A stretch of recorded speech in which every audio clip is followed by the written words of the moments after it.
Sərvət yaratmaq deyəndə ağlınıza nə gəlir? Yəqin ki, investisiyalar, biznes qurmaq, qənaət etmək. Bəs sizə desəm ki, ən güclü sərvət alətiniz bank hesabınızda yox, elə telefonunuzdakı kontakt siyahısında gizlənir. Bəli, bugün biz sosial çevrənizin sərvətə gedən yolda oynadığı o biraz mübahisəli, amma çox kritik rolundan danışacağıq. Bax, bu qədim atalar sözü əslində bugünkü mövzumuzun bütün mahiyyətini bir cümləyə sığdırır.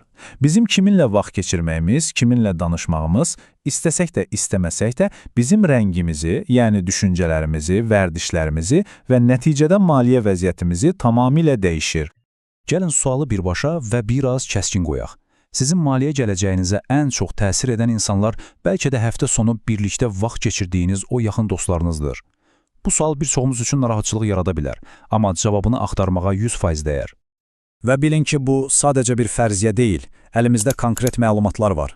Məsələn, ABŞ Federal Ehtiyatlar Sisteminin, yəni Fedin apardığı bir araşdırma çox maraqlı bir faktı ortaya qoyub.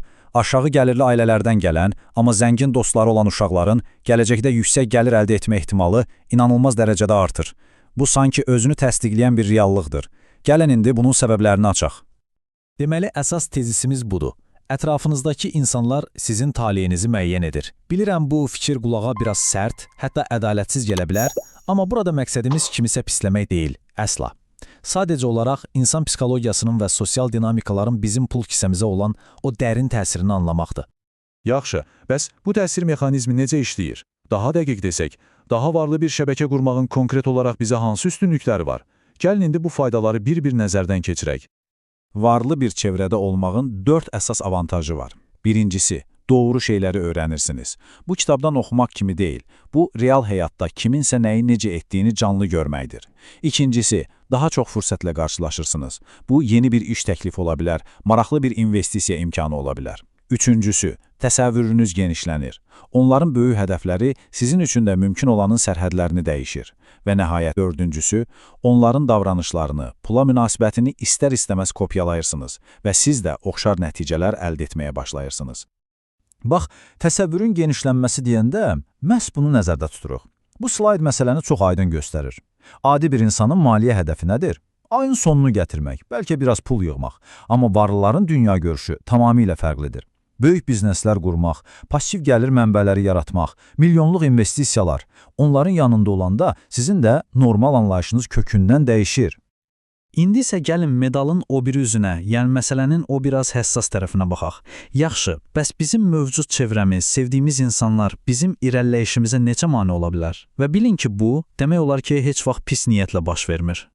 Bu sual üzərində bir saniyə düşünün. Maliyyə məsləhəti aldığınız insanlar sizin çatmaq istədiyiniz o maliyyə səviyyəsinə çatıblarmı? Əgər çatmayıblarsa, onların məsləhəti sizi ancaq və ancaq özlərinin olduğu yerə qədər apara bilər. Bundan artığını yox. Baxın, bu insan psixologiyasının çox incə bir məqamıdır. Siz maliyyə cəhətdən uğur qazandıqca, köhnə dostlarınızla aranızdakı fərq istər-istəməz arta bilər. Bu isə onlarda bir narahatlıq, bəlkə də fərqində olmadan bir qısqanclıq yarada bilər. Nəticədə, onlar sizin yeni addımlarınızı bu çox risklidir və ya bu sənlik deyil kimi şərhlərlə, əslində heç də pis niyyətlə olmadan sizin həvəsinizi qıra bilərlər. Yaxşı, bütün bunları anladıq. Amma ən vacib sual gəlir. Bəs sıfırdan başlayan biri bu çevrələrə necə daxil ola bilər axı? Niyə və nə suallarından sonra gəlin ən kritik suala, yəni necə sualına cavab axtaraq. Və sizi əmin edirəm ki, bu hər kəs üçün mümkündür. Bu məsləhətləri verən mənbənin müəllifi özü də qeyd edir ki, o varlı bir ailədən və ya mühitdən gəlməyib. Bu o qədər vacib bir detaldır ki, bu o deməkdir ki, sizin başlanğıc nöqtəniz sizin son mənzilinizi müəyyən etmək məcburiyyətində deyil. Bu yol hər kəs üçün açıqdır. Gəlin konkret addımlara keçək. Birincisi, uzağa getməyin, elə öz ətrafınızdan başlayın. Çevrənizdəki ən pozitiv, ən uğurlu, ən ambisiyalı insan kimdirsə, onunla daha çox vaxt keçirin. İkincisi, varlıların olduğu məkanlarda olun. Məsələn, 3 dəfə ucuz bir kafeyə getməkdənsə, ayda bircə dəfə daha keyfiyyətli bir restorana gedin. Məqsəd pul xərcləmək deyil, o mühitin aurasını hiss etmək, əlaqələr qurmaqdır. Üçüncüsü, əgər imkanınız varsa, yaşadığınız yerdən bir pillə yuxarıda bir məhəlləyə köçməyə çalışın.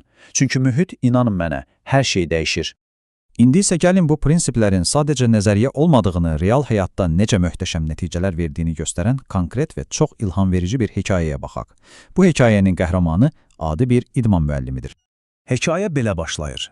Bu məşqçi varlı insanlara fərdi dərslər keçməyə başlayır. Amma o, sadəcə işini görüb getmir. O, müştəriləri ilə səmimi dostluq əlaqələri qurur. Onların etimadını qazanır. Bir gün müştərilərindən biri ona biznes ortaqlığı təklif edir və bax bu ortaqlıq sayəsində o, bugün idman zalları, kinoteatrlar və restoranlardan ibarət nəhəng bir imperiya qurur. Hər şey doğru çevrəyə daxil olmaqla başladı. İdman məşqçisinin hekayəsi bu prinsiplərin real həyatda necə işlədiyini göstərən çox güclü bir nümunədir. Amma əlbəttə ki, bu yeganə yol deyil. İndi isə uğurlu insanlardan öyrənmək və onlarla əlaqə qurmaq üçün hər kəsin istifadə edə biləcəyi daha geniş metodlarla tanış olaq.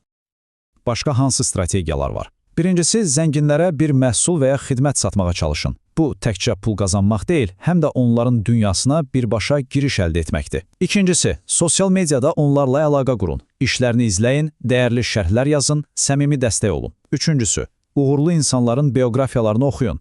Bu, sanki onların beyninin içinə girmək, düşüncə tərzini mənimsəmək və səhvlərindən dərs çıxarmaq üçün əvəzsiz bir fürsətdir. Və nəhayət, sadəcə əylənmək üçün yox, sıfırdan nəhəng işlər quran insanların hekayələrini anladan filmlərə baxın. Bu cür hekayələr sizə real ilham və motivasiya verəcək.